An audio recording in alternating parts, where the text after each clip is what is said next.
Saudara, dalam pertemuan kali ini kita akan membahas tulisan Bapak Wadyo Pandapotan Pasaribu. Dia adalah anggota dari Taiji Nusantara yang sering muncul dalam YouTube dan memberikan pelatihan di mana-mana. Dia adalah seorang yang sedang mengambil S3 di Sekolah Tinggi Filsafat Triarkara. Dia menulis sesuai dengan bidang studinya adalah Tai Chi sebagai tubuh yang mengalami dipandang dari sudut fenomenologi Maurice Merleau-Ponty terhadap harmoni body, mind, dan soul ya. Abstraknya begini dia tulis ya.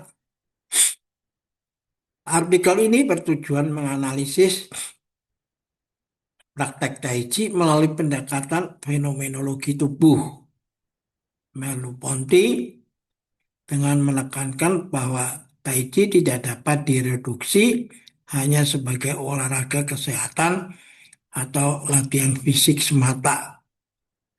Penelitian ini berangkat dari kritik terhadap paradigma modern yang cenderung memandang tubuh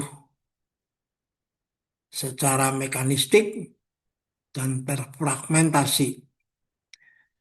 Dengan menggunakan metode fenomenologi, artikel ini menunjukkan bahwa praktek Tai Chi menghadirkan pengalaman tubuh yang hidup, live body. Live body ya, yang mengintegrasikan gerak, napas, kesadaran, keseimbangan, dan kedalaman batin secara simultan. Konsep Merleau-Ponty seperti body skema, persepsi prareflektif, dan intensionalitas tubuh digunakan untuk menjelaskan bagaimana gerakan Tai Chi merupakan pengalaman eksistensial yang menghubungkan body, mind, dan soul dalam harmoni yang mengalir. Penelitian ini menyimpulkan bahwa pendekatan olahraga kesehatan semata tidak memadai untuk memahami kompleksitas pengalaman Tai Chi karena Tai Chi merupakan praktek embodied consciousness yang memulihkan relasi manusia dengan tubuh dan dunianya ya. Kata kuncinya adalah Tai Chi, Merleau-Ponty, fenomenologi tubuh, lives body, body mind, soul, embodied consciousness.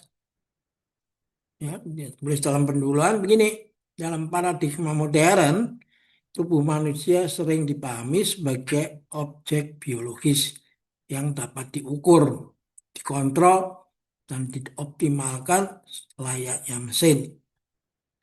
Tubuh direduksi menjadi sistem fisiologis, kumpulan otot, saraf, dan fungsi biomekanik yang bekerja berdasarkan prinsip efisiensi dan performa. Akibatnya, aktivitas gerak termasuk olahraga lebih sering dipahami sebagai aktivitas mekanis untuk meningkatkan kesehatan fisik semata. Perspektif semacam ini melahirkan keterasingan manusia terhadap tubuhnya sendiri. Karena tubuh diperlakukan hanya sebagai objek yang dimiliki, bukan sebagai pusat pengalaman hidup manusia. Di tengah paradigma tersebut, Tai Chi menghadirkan pendekatan yang berbeda terhadap tubuh. Tai Chi tidak hanya melatih kekuatan fisik, tetapi juga melatih kesadaran tubuh. Ritme napas, keseimbangan, relaksasi, dan harmoni batin melalui gerakan yang mengalir. Gerakan Tai Chi tidak dilakukan secara agresif atau mekanistik, melainkan melalui kontinuitas gerak yang lembut, ritmis, dan sadar. Dalam prakteknya, tubuh, pikiran, dan kedalaman batin bekerja secara simultan dalam satu kesatuan pengalaman. Karena itu, meneliti Tai Chi semata-mata dari perspektif sebagai kesehatan menjadi tidak memadai. Banyak penelitian modern mengenai Tai Chi terfokus pada manfaat fisiologis seperti keseimbangan tubuh, kesehatan jantung, pengurangan stres, atau kesehatan lansia. Meskipun penting, pendekatan tersebut seringkali gagal memahami pengalaman eksistensial dan dialami praktisi Tai Chi. Tubuh dalam Tai Chi bukan sekedar objek latihan, melainkan tubuh yang mengalami dunia secara langsung. Ya. Pendapat pemikir filsafat ini, sekolah tinggi filsafatnya memang begini nih. Ya. Pendekatan fenomenologi Maurice Merleau-Ponty menjadi relevan untuk menjelaskan pengalaman tersebut. Bagi Maurice Merleau-Ponty, tubuh bukan sekedar objek biologis, melainkan corpus vaincue atau tubuh hidup, live body, yaitu tubuh sebagai pusat persepsi dan pengalaman manusia di dunia.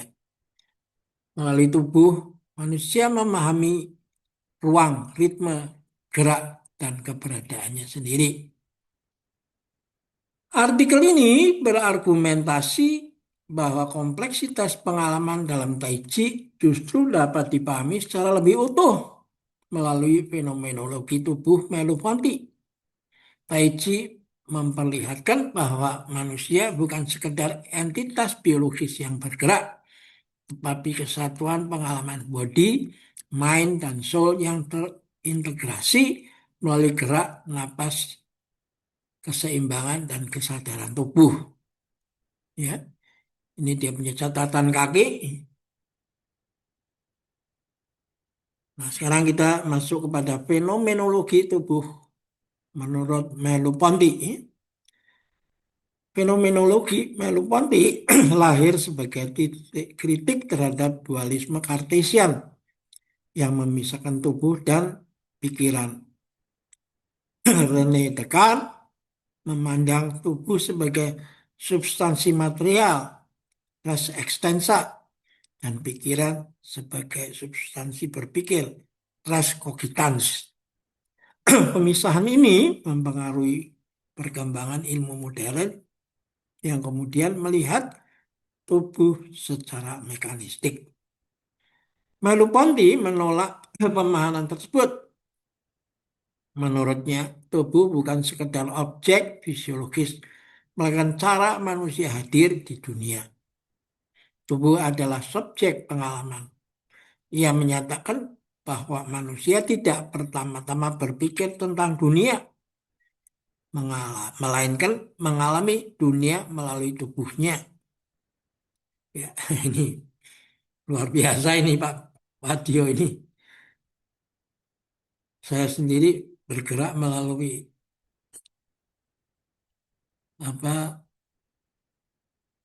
setiap hari satu langkah berlatih Tai Chi. Tapi bagi seorang belajar filsafat ya memandang dari cara pandang yang berbeda ya. Dan ini saling melengkapi tuh. Konsep penting dalam pemikiran Merleau-Ponty adalah body skema atau skema tubuh. Tubuh memiliki kemampuan memahami ruang, ritme, dan gerak sebelum refleksi intelektual muncul. Dalam pengalaman sehari-hari, tubuh seringkali mengetahui bagaimana bergerak tanpa harus diperintah secara sadar. Kesadaran tubuh bersifat pra-reflektif. Pemakanan ini sangat relevan dalam praktek Tai Chi. Gerakan Tai Chi tidak dijalankan melalui kalkulasi intelektual yang kaku, tapi melalui kesadaran tubuh yang mengalir. Tubuh praktisi secara perlahan mengembangkan sensitivitas terhadap keseimbangan, ritme, pusat gravitasi, napas, dan ruang. Gerak tidak dipaksakan tetapi muncul secara organik dan dari kontinuitas pengalaman tubuh.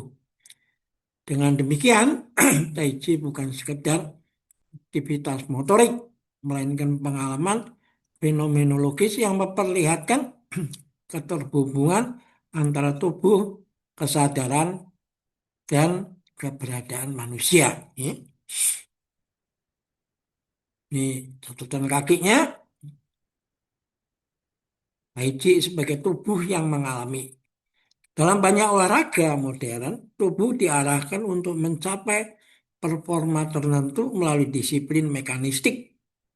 Sebaliknya, Tai Chi mengajarkan relaksasi, kelembutan, dan kontinuitas gerak. Gerakan Tai Chi bersifat mengelingkar, mengalir, dan tidak patah. Setiap gerak lahir dari pelepasan gerak sebelumnya. Disinilah Tai Chi dapat dipahami sebagai pengalaman flowing body atau tubuh yang mengalir. Tubuh tidak diperlakukan sebagai mesin yang dipaksa bergerak, tetapi sebagai organisme hidup yang mendengarkan dirinya sendiri. Pengalaman ini menciptakan bentuk kesadaran tubuh yang berbeda dari aktivitas olahraga biasa. Merleau-Ponty menjelaskan bahwa tubuh memiliki intensionalitasnya sendiri. Tubuh selalu terarah pada dunia dan berinteraksi dengan lingkungan secara langsung. Dalam Tai Chi, tubuh merasakan ruang, gravitasi, keseimbangan, dan ritme gerak tanpa harus selalu dianalisis secara verbal. Gerakan lambat dalam Tai Chi justru memperdalam kesadaran terhadap keberadaan tubuh. Praktisi menjadi sadar terhadap distribusi berat tubuh, arah gerak, ritme napas, relasi tubuh dengan ruang, dan pusat keseimbangan tubuh. Kesadaran ini memperlihatkan bahwa tubuh bukan sekedar objek fisik, tetapi pusat pengalaman eksistensial.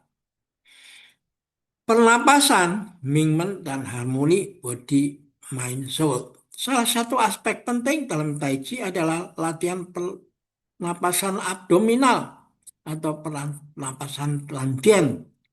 Latihan ini tidak hanya berfungsi secara fisiologis, tetapi juga membentuk kesadaran tubuh yang lebih mendalam.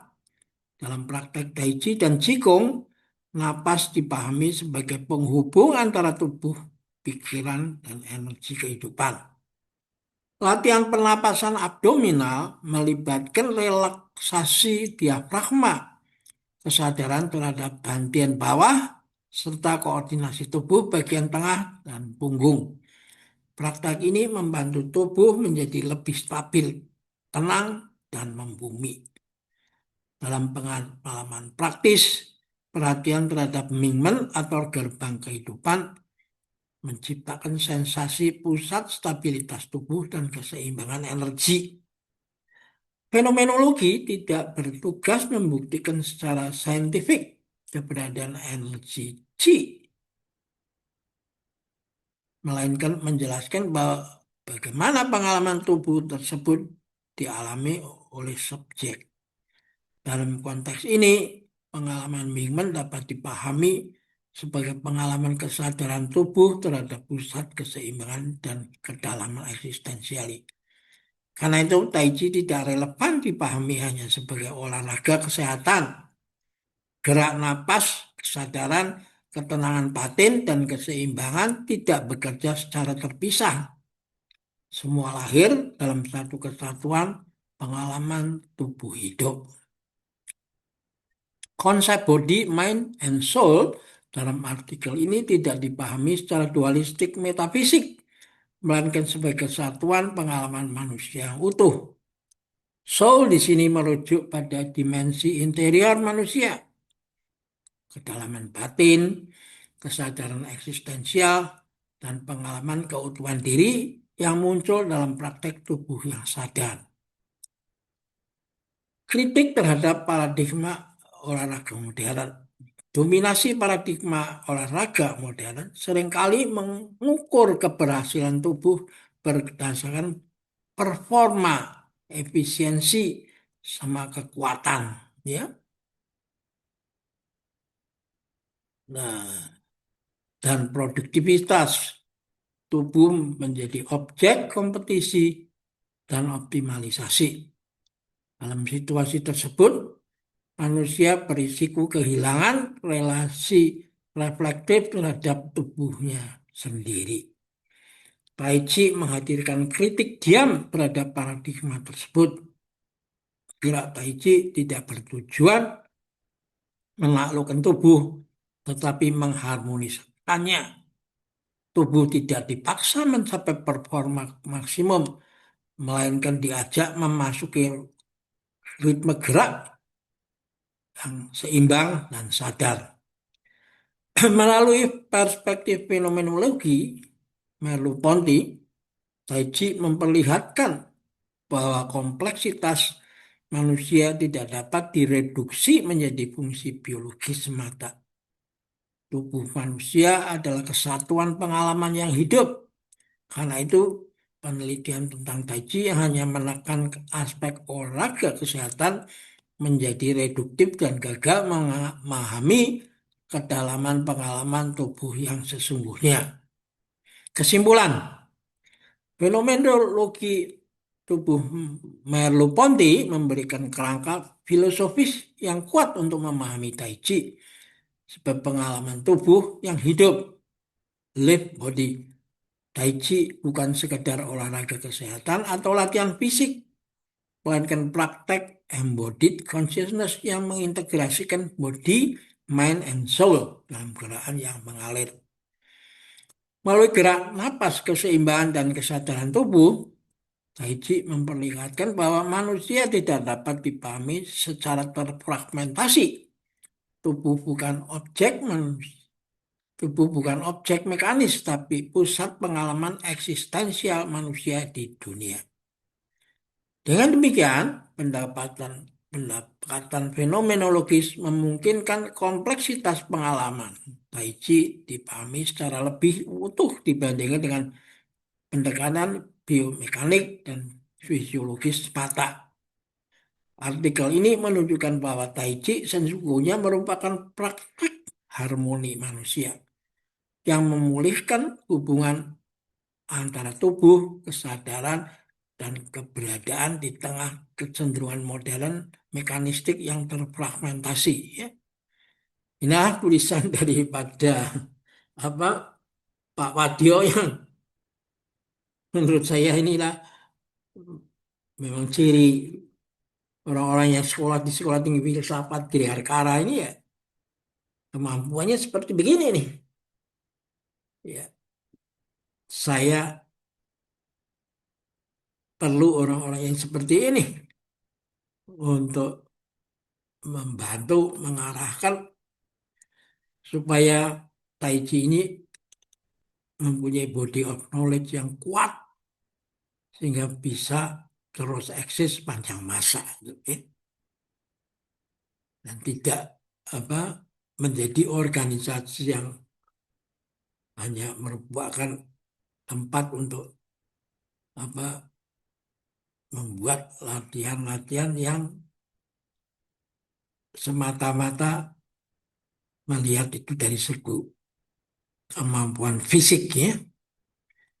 Oke, terima kasih Pak Wadio dan kita coba nanti mendengarkan bagaimana pendapat orang-orang yang setelah membaca tulisan Budi Munawar Rahman Tai Chi sebagai way of life dan apa 1.000 artikel di YouTube yang mencoba memberikan apa rangsangan itu seperti tusuk jarum tuh ya sehingga Anda bisa menggulir